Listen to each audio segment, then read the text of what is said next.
1885, 28 अगस्त 1885, यह वह तारीख है जब भारतीय राजनीति में एक पार्टी का जन्म होता है। उस पार्टी का नाम है भारतीय राष्ट्रीय कांग्रेस। भारत की सबसे पुरानी पार्टी, 140 साल पुराना इतिहास। वह पार्टी जिसने भारत को आजादी दिलाने में अपनी महत्वपूर्ण भूमिका निभाई। वह पार्टी जिसने देश को कई प्रधानमंत्री दिए, पंडित जवाहरलाल नेहरू से लेकर मनमोहन सिंह तक सभी ने भारतीय राजनीति में अपनी अमिट छाप छोड़ी है। वह पार्टी जो महात्मा गांधी के विचारों से बनी थी। वह पार्टी जिसमें लौह पुरुष सरदार वल्लभ भाई पटेल जैसे व्यक्ति शामिल थे, जिन्होंने भारत को एकीकृत करने में अपनी सबसे महत्वपूर्ण भूमिका निभाई थी। वह पार्टी जिसके बिना भारत की राजनीति का इतिहास हमेशा अधूरा रहेगा। आज जब वह पार्टी अपना 140वां स्थापना दिवस मना रही है, तब उस पार्टी को यह सोचने की जरूरत है कि हमसे ऐसी क्या कमी रही, हमसे ऐसी क्या भूल हुई कि आज हम अर्श से फर्श पर आ गए हैं। जिस पार्टी ने देश में 50 साल से ज्यादा सीधे तौर पर राज किया हो, 20 साल से ज्यादा अपने सहयोगियों के माध्यम से इस देश की राजनीति में जिस पार्टी का दबदबा रहा हो, आज वह पार्टी एक एक सीट के लिए संघर्ष करती नजर आ रही है। आज वह पार्टी कई राज्यों में सिमट चुकी है। आज उस पार्टी के कार्यकर्ता उस पार्टी को छोड़कर अन्य पार्टियों का रुख कर रहे हैं। आज उस पार्टी के बड़े नेता दूसरे दलों में शामिल हो रहे हैं। लेकिन आज जब यह पार्टी 140वां स्थापना दिवस मना रही है, तो यह समय सिर्फ जश्न का नहीं है, यह समय आत्ममंथन का भी है। आत्ममंथन करना होगा उन सभी वजहों का जिसकी वजह से देश की सबसे पुरानी पार्टी आज हाशिए पर चली गई है।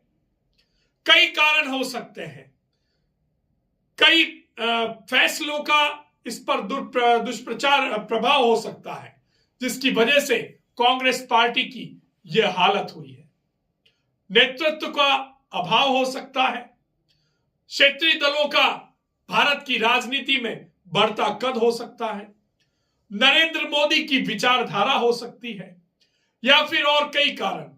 लेकिन यह फैसला तो कांग्रेस पार्टी के शीर्ष नेतृत्व को करना है कि आज जब 140वां स्थापना दिवस वह मना रहे हैं, तब इन सारे मुद्दों को लेकर, इन सारी वजहों को लेकर कांग्रेस पार्टी को एकजुट करके, आत्ममंथन करके फिर से कैसे खड़ा किया जाए।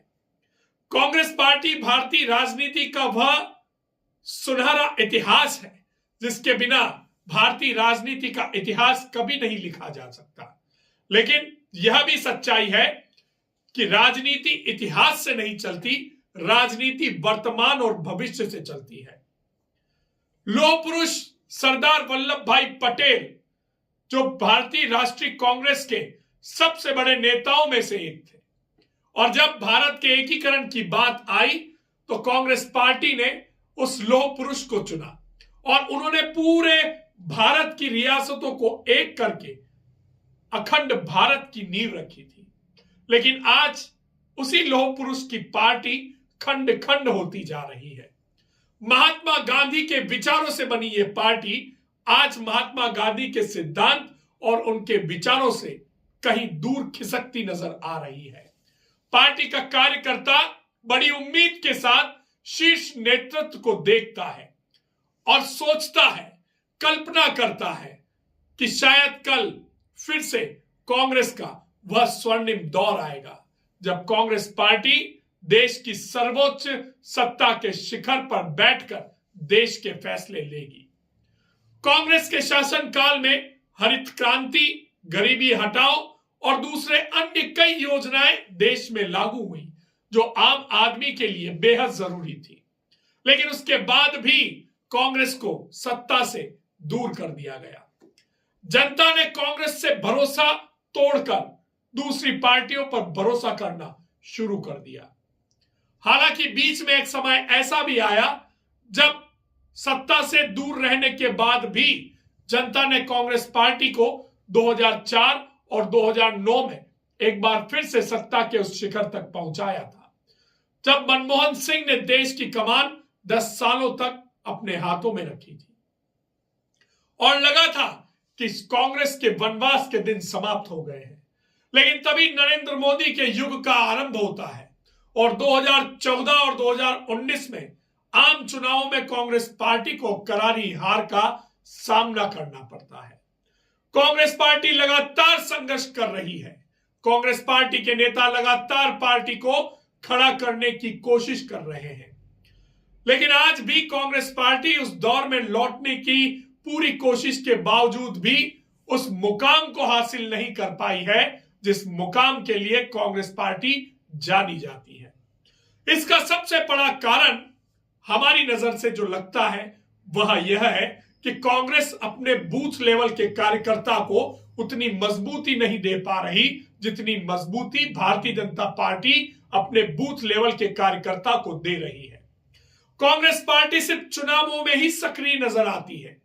बाकी समय में कांग्रेस पार्टी का कोई भी बड़ा नेता अपने कार्यकर्ताओं का हौसला बढ़ाने के लिए जमीनी स्तर पर नहीं आता और शायद यही सबसे बड़ा कारण है कि कांग्रेस धीरे धीरे कमजोर होती जा रही है। लेकिन आज जब भारत ऐसी स्थिति में है कि उसे विश्व गुरु बनाने की जरूरत है, जब भारत ऐसी स्थिति में है कि पूरी दुनिया भारत को एक टकटकी लगाए देख रही है, तब भारत की राजनीति में सिर्फ एक पार्टी का दबदबा नहीं होना चाहिए, उसके साथ दूसरी पार्टी भी सशक्त रूप से खड़ी होनी नजर आनी चाहिए। प्रधानमंत्री अटल बिहारी वाजपेयी ने एक बार एक वाक्य कहा था कि किसी भी राजनीति में अगर विपक्ष मजबूत नहीं होगा तो वह राजनीति किसी भी तरह से उपयोगी साबित नहीं हो सकती। वह राजनीति कभी भी सही दिशा में नहीं चल सकती। वह सरकार कभी भी जनता के हित का फैसला नहीं ले सकती। भले ही आज कांग्रेस सत्ता में नहीं है, लेकिन आज कांग्रेस को जरूरत है एक मजबूत विपक्ष की भूमिका निभाने की और आने वाले समय में जब आम चुनाव आए तो अपने कार्यकर्ताओं को बूस्ट करके एक बार फिर से सत्ता के उस शिखर पर पहुंचने की। आज कांग्रेस के स्थापना दिवस के उपलक्ष्य में आत्ममंथन के इस समय में हम यही उम्मीद करते हैं कि आने वाले समय में कांग्रेस पार्टी को एक मजबूत विपक्ष के रूप में देखा जाए और आने वाले समय में कांग्रेस पार्टी एक बार फिर अपने बूथ लेवल के कार्यकर्ता को मजबूत करके जनता के विश्वास को जीतकर एक बार फिर सत्ता के शिखर पर पहुंचे।